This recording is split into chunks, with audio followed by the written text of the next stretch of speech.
నుండి ఈ ఉదయకాలం కొరకైన వాక్య భాగము ఫస్ట్ థెస్సలోనియన్స్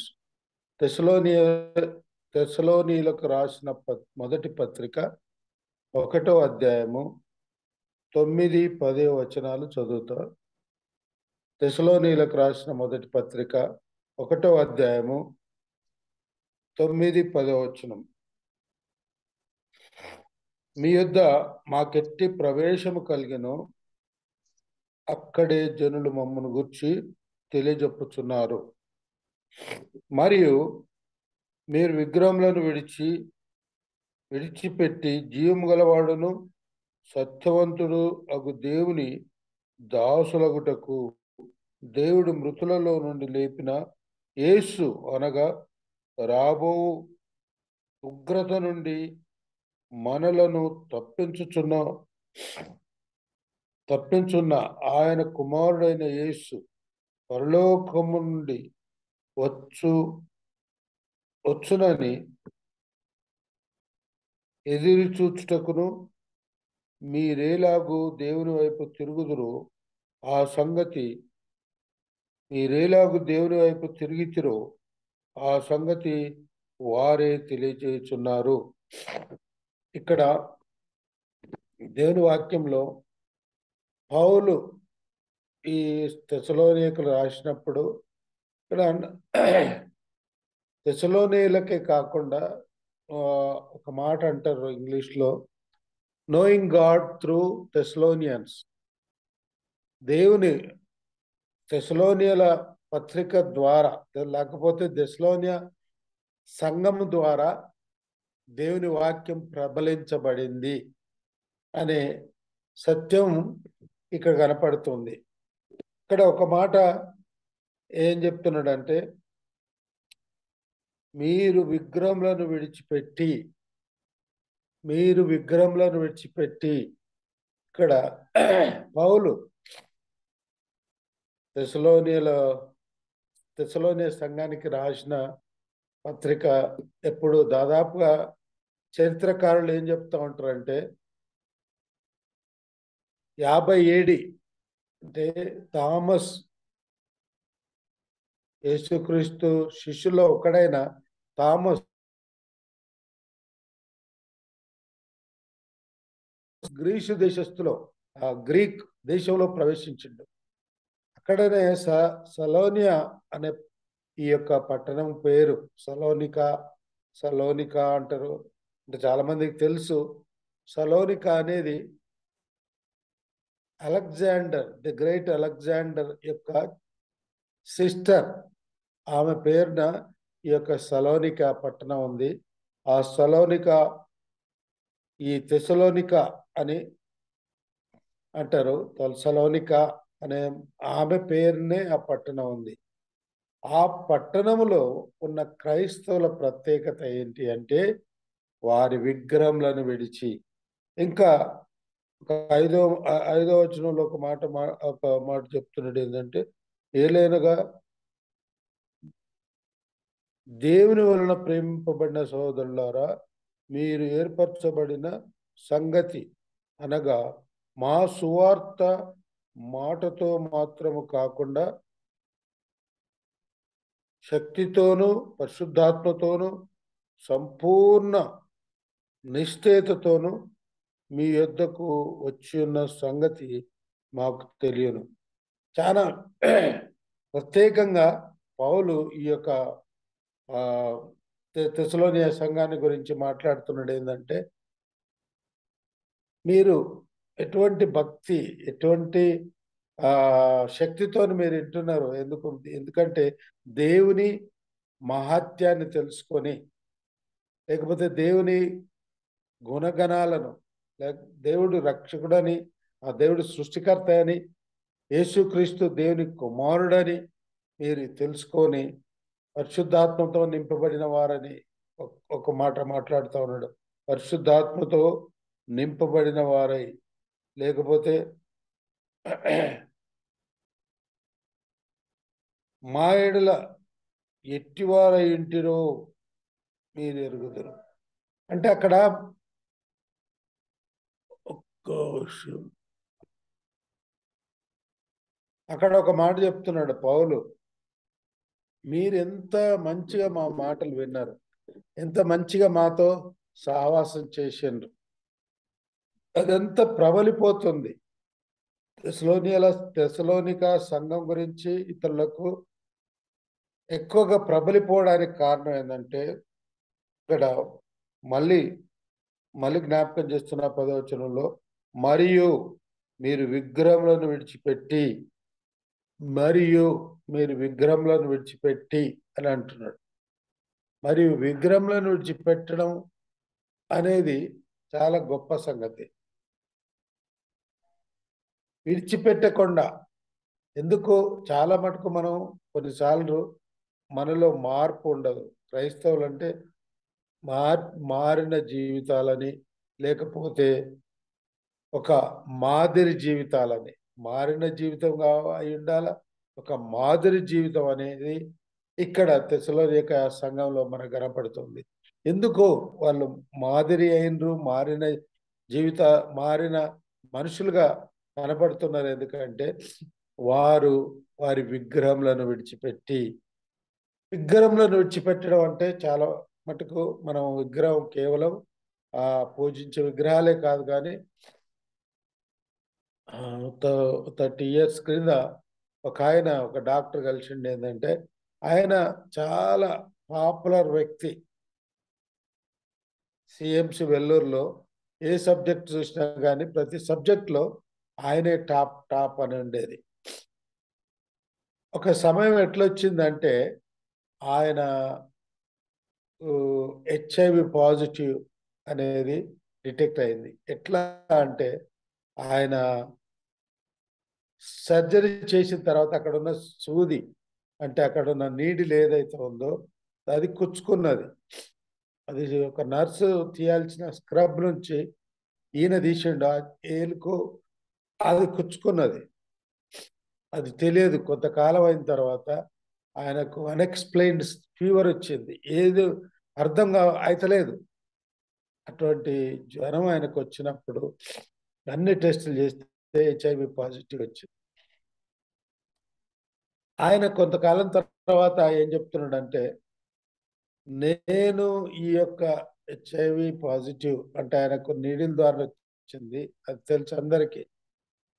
ఆయన ఏం చెప్తున్నాడంటే, నాలో ఎన్నో విగ్రహాలు ఉండినాయి, ఆ విగ్రహాలను దూరం చేయడానికి ఇది నాకెంతో దోహదపడుతుంది. అంటే ఆయనకు ఒక రకమైన గర్వం, అంటే నేను ఇంత మంచి డాక్టర్ని, ఇంత మంచిగా నేను నర్సింగ్ హోమ్ చేయాలా అని, లేకపోతే ఇటువంటి నాది పాపులారిటీ రావాలి ఈ పట్టణంలో అనేది ఒకటి ఉండింది. నాకు అటువంటి విగ్రహాలన్నీ దూరం అయిపోయినాయి. మరి యేసు ప్రభును నేను ఎంతో దగ్గరగా జీవించగలుగుతున్నా అని చెప్తా ఉన్నాడు. అంటే కొన్ని విగ్రహాలు, లేకపోతే మనకు ఉన్న దురాశ కావచ్చు, లేకపోతే మనకున్న ఆస్తిని బట్టి మనం అహంకారంగా ఉండొచ్చు. ఈ ఇంకా విగ్రహాలంటే ఎన్నో రకాలుగా మనం చెప్పుకోవచ్చు. అంటే దేవుని కంటే ఏవైతే ఎక్కువగా ప్రేమిస్తున్నామో అటువంటి అన్ని విగ్రహాలుగా ఇక్కడ తెస్సలోనికే సంఘం వారు నిజంగానే విగ్రహాలు ఏదైతే ఉన్నాయో వాటిని కూడా విడిచిపెట్టిండ్రు. విగ్రహారాధన కానీ, విగ్రహ పూజ కానీ అలాంటివన్నీ విడిచిపెట్టిన తర్వాతనే జీవితము మారిన జీవితం అవుతుంది. తెస్సలోనిక సంఘం 50 ADలో ఒక మంచి మాదిరికరమైన సంఘం అని అంటారు చరిత్రకారులు. అందుకే నోయింగ్ గాడ్ త్రూ తెస్సలోనియన్స్ అంటారు. అంటే ఆ దేవుణ్ణి ఆ సంఘస్థుల ద్వారా, అంటే వారి జీవితం ద్వారా, మారిన జీవితాల ద్వారా ఇంకొకరు దేవుణ్ణి తెలుసుకోవడానికి ఆ దినాలలో అవకాశం ఉంటుంది. అందుకే క్రీస్తునందు దేవుని బిడ్డలారా, క్రీస్తుని ఎరిగిన మనము మన జీవితాల ద్వారా ఇంకొకరికి ఏ విధంగా మన యేసుక్రీస్తును ప్రచురపరచాలా, అంటే మన జీవితాల ద్వారా ఎప్పుడైతే మనకు మనం ఉపేక్షించుకొని క్రీస్తు మనలో నుండి ఇతరులకు కనపడటకు మన జీవితాలు చాలా అవసరం. జీవితమే చెప్తుంది. ఇక్కడ వీళ్ళేమి ప్రకటించిన అంటే వాళ్ళ దేవుని వాక్యాన్ని ప్రకటించలేదు.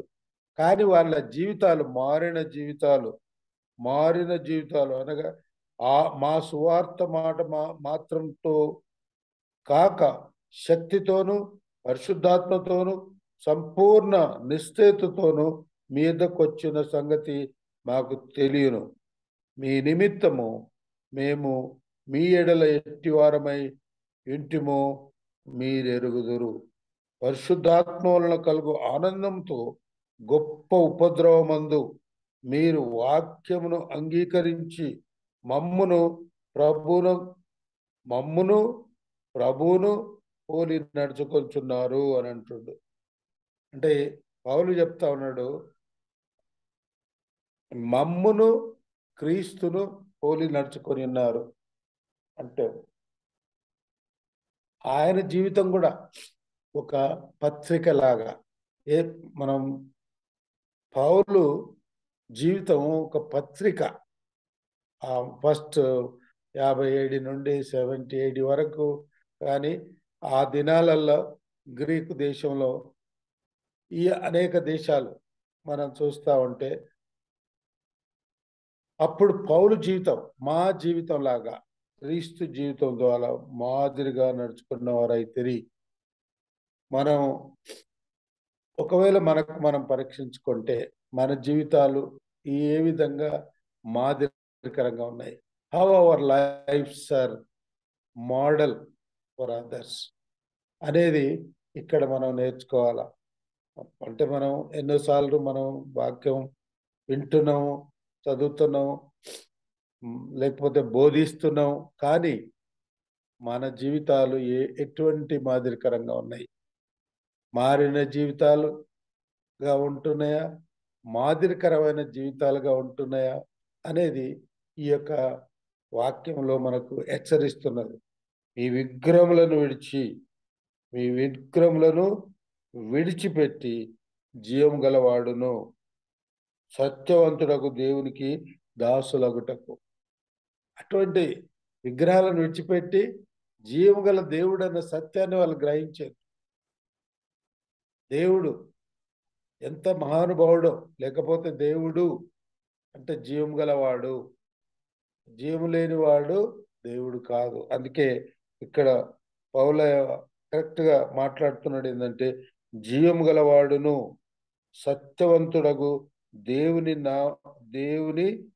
దాసులగుటకు దేవుడు మృతులలో నుండి లేపిన యేసు అనగా రాబో ఉగ్రత నుండి మనలను తప్పించుచున్న ఆయన కుమారుడైన యేసు పరలోకము నుండి వచ్చునని ఎదురు చూచుటకు మీరేలాగో దేవుని వైపునకు తిరిగితిరో ఆ సంగతి వారే తెలియజేయుచున్నారు. పరలోకము నుండి వచ్చునని, మనం మృత్యుంజయుడైన యేసుక్రీస్తు తిరిగి వస్తాడన్న నమ్మకం అప్పుడే కలిగింది వాళ్ళకు. మొదటి 50 ADలోనే వాళ్ళు ప్రభు నమ్మిండ్రు, ప్రభు తిరిగి వస్తాడు. ఇది చాలా గొప్ప సంగతి, విశ్వాసం. ఇదే విశ్వాసం ప్రతి ఒక్కరు మనం హెబ్రీలకు రాసిన 11వ అధ్యాయంలో అందరూ చూస్తే కూడా విశ్వాసము ప్రతిది కూడా విశ్వాసం లేకుండా ఏదైనా సాధించాలి అనేది అది అసాధ్యం. కాబట్టి విశ్వాసం కలిగిన జీవితం, వాళ్ళు పూర్తిగా విశ్వాసం ఉన్నారు కాబట్టి వాళ్ళు విగ్రహములను విడిచిపెట్టిండ్రు. అనేక సార్లు మనం ఈ అంటే ప్రస్తుత సంఘాలు కానీ లేకపోతే క్రైస్తవులు కానీ అంటే మన జీవితాలు వ్యక్తిగతంగా మనం పరీక్షించుకుంటే మన జీవితం ఎలాగుంది? క్రీస్తుని ఎరిగి, క్రీస్తును విశ్వసించి, పరిశుద్ధాత్మతో నింపబడిన వారై, లేకపోతే మంచి భక్తి గల వారై మన జీవితాలు ఇతరులకు ఏ విధంగా ఆదర్శంగా కనపడుతున్నాయి అనేది మనం పరీక్షించుకుంటే, అక్కడ ఈ థెసలోనియన్స్ మాత్రం ప్రభు వస్తాడు, యేసు ప్రభు పరలోకం నుండి తిరిగి వస్తాడు అన్న ఆ నమ్మకం ఉన్నది కాబట్టే ఆ విగ్రహాలను విడిచిపెట్టింది. యేసు ప్రభు రక్షకుడు కాబట్టే ఆ విగ్రహాలను విడిచిపెట్టి, ఒకవేళ మనం ఈ ఉదయకాలం మందు మనం పరీక్షించుకుంటే ఏంటి మన ఎటువంటి విగ్రహాలు మన లోపల ఉన్నాయి, ఎటువంటి అహం మన లోపల ఉన్నది, అవి కూడా ఒక విగ్రహం లాంటిది. మనకు మనం ఎప్పుడైనా ఒక విధంగా అతిశయపడితే పౌలు అంటాడు, క్రీస్తునందు తప్పితే నేను ఎక్కడ అతిశయపడను. అదే మాట అనేక సార్లు దావీదు జీవితంలో కూడా మనం చూస్తూ ఉంటాం. మన కీర్తనలు చదివేటప్పుడు అతిశయపడేది ఏదైనా నేను అతిశయం ఉందంటే క్రీస్తునందు మాత్రమే, దేవుని యందు మాత్రమే నేను అతిశయపడతాను అని భక్తులు మనకు బోధిస్తూ ఉన్నారు. కాబట్టి మన అతిశయాలు ముఖ్యం కాదు, కానీ మనం క్రీస్తును బయలుపరచడం ముఖ్యం. క్రీస్తును మనం పూర్తిగా ఎరగడం అని అంటే మన జీవితాలే. ఎంతమంది మనం కొన్నిసార్లు సమస్యలు వచ్చినప్పుడు, కష్టాలు వచ్చినప్పుడు క్రీస్తును మనం ఏ విధంగా ఉంచుకొని ఇతరులకు బయలుపరుస్తున్నాం, లేకపోతే ఒకరి కష్టాలు ఉన్నప్పుడు మనం వెళ్ళి వాళ్ళకు ఏ విధంగా ఆదరిస్తున్నాం అనేది క్రీస్తు ప్రేమ. మమ్మును క్రీస్తును పోలి నడుచుకొంచున్నారు అని అంటున్నాడు పౌలు. వారిని మమ్మును కూడా పోలి అంటే యేసు ప్రభు వలె పౌలు నడుచుకుంటున్నాడు. యేసు ప్రభు ఎక్కువగా మనం మొదటి ఫస్ట్ సెంచరీలో చూస్తే పౌలు జీవితమే ఎక్కువగా అక్కడ అంటే ఒక మంచి లెగసీ, ఒక వారసత్వాన్ని ఇచ్చిపెట్టిండు పౌలు. ఏంటంటే యేసు ప్రభు కొరకు ఆయన నమ్మి ఆయన జీవితం ద్వారా తండ్రి ఇతరులను ఎన్నో సంఘాలను ఆయన కట్టి వారిని హెచ్చరించి బలపరిచి ప్రోత్సాహపరిచి వాళ్ళను దేవుని రాజ్యంలోనికి నడిపించినట్టుగా మనం చూస్తున్నాం. మరి దేవుని రాజ్య వ్యాప్తి అని మనం అనేకసార్లు మాట్లాడుతున్నప్పుడు ప్రస్తుతం మనం ఎక్కడ వాక్యాన్ని ప్రకటించడమే కాదు, ఇక్కడ జడ్చర్ల పాల్ కిషోర్ అన్నట్టు ఆయన ఒక కంకణం కట్టుకొని యేసు ప్రభును ప్రతి చోట ప్రచురించాలి.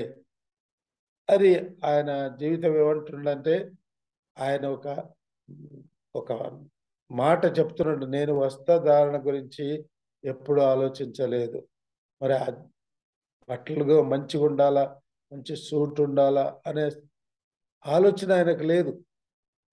కానీ ఏ విధంగా ఎట్లా సింప్లిసిటీ అంటే తనకున్న ఆస్తినంతా ప్రభు కొరకే ఆయన ఖర్చు పెట్టడానికి ప్రయత్నం చేస్తున్నాడు. ఇతరులకు వాక్యం ప్రకటిస్తున్నాడు. ధైర్యంగా పెద్ద స్వరంతో ఆయన దేవుని వాక్యాన్ని ప్రకటిస్తున్నాడు. మరి మనం యేసు ప్రభు ఎంత శక్తిమంతుడనో ఆయనకు ఉదయకాలం మందు మనం ప్రార్థన చేస్తున్నాం. ఎందుకు అనంటే ఆయన మన మనవులను ఆలకించే దేవుడు. పరలోకమందున మా తండ్రి అని మనం ఆ మాట యేసు ప్రభు శిష్యులకు నేర్పినప్పుడు ఎంత ప్రత్యేకత ఉంది. పరలోకమందున మా తండ్రి, ఒకటి మనం మాట్లాడేది పరలోకంలో మా తండ్రి ఉన్నాడు. మనం ఒకసారి నా తండ్రి అని అనకుండా పరలోక ప్రార్థన మనం పలికినప్పుడు పరలోకమందున మా తండ్రి అంటే అక్కడ ఒక యూనిటీ, మనం అందరం కలిసి ఆ మాట మాట్లాడుతున్నాం. ఈ దినాలలో మళ్ళీ మళ్ళీ ఆ మాట జ్ఞాపకం చేసుకుంటే అంటే వ్యక్తిగతంగా నాకు నేను ఎంతో బలపడతా ఉంటాను. మనకు ఒక పరలోకమందు ఒక తండ్రి, మనందరికీ అంటే ప్లూరల్గా మాట్లాడుతూ ఉన్నాం. ఎక్కడైనా father in heaven, father in heaven, మనం ఒక మన తండ్రి, మన తండ్రి, నా తండ్రి అనకుండా మనం పరలోక ప్రార్థన ఈ మధ్యలో ఒక భక్తుడు ఆ పరలోక ప్రార్థన గురించి ఎంతో స్ట్రెస్ చేస్తూ ఉన్నాడు. పరలోకమందున మా తండ్రి, చాలా చోట్ల ఆ మాట అనకుండా కొన్ని సంఘాలలో పరలోక ప్రార్థన గురించిన విశేషాన్ని మర్చిపోయింది. కానీ ఆయన ఏమంటాడంటే ఎన్నోసార్లు మనం ప్రతిరోజు పరలోకమందున్న మా తండ్రి, ఎంత ఆ అతిశయంగా ఆయన చెప్తున్నాడంటే నాకు పరలోకంలో ఒక తండ్రి ఉన్నాడు, నాకు ఈ లోకంలో ఏది అవసరం లేదు. అందుకే ఆ పరలోక ప్రార్థనలో మనం ఒక్కొక్క మాట పలికితే, మా రుణస్థులను మేము క్షమించిన ప్రకారము మా రుణములను క్షమించుము. ఎక్కడ మనం క్షమిస్తున్నాం? మా రుణస్థులను మేము క్షమించిన ప్రకారము మా రుణములను క్షమించుము అనే మాట మాట్లాడు. అంటే తండ్రితో మనం ఇవన్నీ చెప్తున్నాం. నేను ఏ విధంగా ఉన్నానో నాకు నా రుణాలు కూడా దయచేసి క్షమించు, తీసేయి అని ప్రతి ఒక్క మాట. మాకు అనుదిన ఆహారం దయచేయము, అనుదిన ఆహారం అని అడుగుతుండు. ఇప్పుడు మనం చూస్తే కొంతమంది దగ్గర ఒక్క తరానికి, రెండో తరానికి ఒక ఒక వ్యక్తి ఉన్నాడు హైదరాబాద్లో. ఆయన చిన్నపిల్లలకు, తన పిల్లలకు కాకుండా మనవళ్ళకు మనవరాళ్ళకు కూడా ఆయన సంపాదించి పెట్టిండు. ఏమంటే ఈ పిల్లకి ఇంత కావాలి, ఏ పిల్ల పేరు మీద ఇంత ఇన్ని ప్లాట్లు కొనిపెట్టిన, ఇన్ని ప్లాట్లు అని అంటావు. మరి ఒకసారి నాకు నేను ఆలోచన చేసుకుంటే నా తండ్రి ఆస్తిని నేనేది అనుభవించినట్టుగా లేదు. అంతగా నేను సంపాదించింది నా పిల్లలు అనుభవిస్తారన్నట్టు నాకేమి ఇది లేదు. కానీ మనం ఎప్పుడు మన ఆశీర్వాదాలు ఇతరులకు ఆదర్శంగా ఉండేటట్టు. అంటే అనేక సార్లు మనం మాట్లాడేది ఏంటంటే, దేవుడు మనల్ని ఆశీర్వదించిన విధానం ఏంటంటే ఇతరులకు ఆశీర్వాదకరంగా ఉండడానికి. మనం పొందిన రక్షణ, మనము అనుభవించిన ప్రతి అనుభవం కూడా ఇతరులకు ఆశీర్వాద కారణంగా, channel of blessings for many others అని. మన ఆశీర్వాదాలు, మనం పొందిన ఈ యొక్క ఆనందం ఇతరులకు ఆదర్శంగా ఉండాలి. అందుకే మళ్ళీ మళ్ళీ ఈ మాట ఎందుకు జ్ఞాపకం చేస్తున్నంటే, థెసలోనియన్స్ వాళ్ళు ఆ విధంగా ఉన్నారు. మా వలె క్రీస్తును పోలి మీరు నడుచుకొంచున్నారు. మనల గురించి ఎవరైనా ఈ మాట చెప్పగలరా? మావలే అంటే ఎవరైతే ఆయన ఆ సంఘాన్ని కట్టి వారికి వాక్యం బోధించి తిరిగి వాళ్ళతో చెప్తున్నాడు ఏంటంటే, మమ్మును క్రీస్తును పోలి మీరు నడుచుకుంటున్నారు. మరి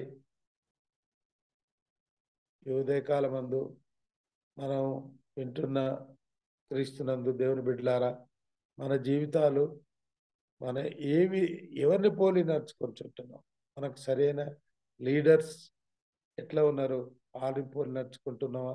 లేకపోతే మనం క్రీస్తుని పోలి నడుచుకొని ఇతరులకు ఆదర్శంగా ఉన్నావా అనేది ఎప్పుడు సాధ్యం అనంటే, మనం విగ్రహములను విడిచిపెట్టినప్పుడే ఇది సాధ్యం. విగ్రహములను విడిచి జీవం గల దేవుని వైపు తిరిగినప్పుడే, జీవం గల దేవుడు సత్యవంతుడు, ఆయన వైపు తిరిగినప్పుడే మనం మన జీవితాలు ఇతరులకు ఒక ఆదర్శంగా, లేకపోతే మోడల్గా, మాదిరిగా మారిన జీవితాలుగా మనం ఇతరులకు కనపరుస్తున్నాం. అంటే ఇక్కడ ఈరోజు ఉదయకాలమందు నేను మళ్ళీ చెప్పడం ఏంటంటే, నోయింగ్ గాడ్ త్రూ థెసలోనియన్స్ అని ఒక భక్తుడు అంటున్నాడు. ఆ విధంగా knowing God through Jadcherla church, knowing God through David's life అనేది మనం ఇంకొకరికి ఒక ఆదర్శం చూపించేటట్టు పరిశుద్ధాత్మని శక్తి మనకు కావాలి. మన విగ్రహాల్లో మనం ఇచ్చినప్పుడు పరిశుద్ధాత్మ శక్తి మనం పొందుతున్నాం. ఆయన శక్తి లేనప్పుడు మనం మన జీవితాలను మార్చుకోలేము. కేవలం బాప్తిజం లేకపోతే మనం ఒక డబ్బు ఇచ్చి టైత్ ఇచ్చినప్పుడు కాదు, కానీ మన జీవితాలు ఇతరులకు అన్ని విధాలుగా మన జీవితాలు మార్చడం మనకు అవసరం. దేవుని ప్రేమ వెల్లడిపరచడం మన జీవితాల ద్వారా అవసరం.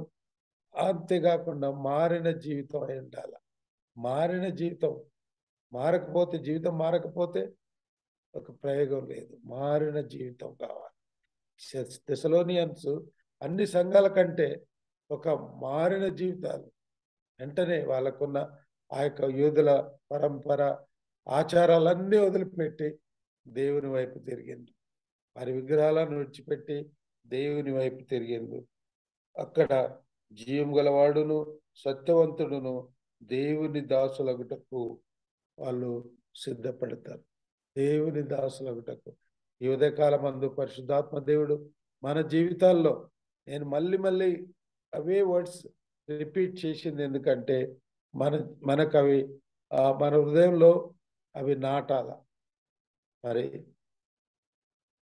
ఈ ఉదయకాలమందు దేవుడు మనందరిని ప్రేమించి మన జీవితాలు కూడా మన లోపల ఉన్న అనేకమైన విగ్రహాలు వాటిని విడిచిపెట్టినప్పుడు మన జీవితము దేవుని వైపు, సత్యవంతుడైన దేవుని, జీవం గల దేవుని వైపు మనమందరము మన మనసులు మాటి మరి మన జీవితాల ద్వారా, మన సంఘాల ద్వారా అన్యజనులు దేవుని ప్రేమను కనుగొనుటకు పరిశుద్ధాత్మ దేవుడు మనందరినీ ఆయనకు సాధనములుగా, లేకపోతే ఆయన వెలుగు ప్రకాశించు వారిగా మనలను సిద్ధపరచునుగాక. ఆమేన్.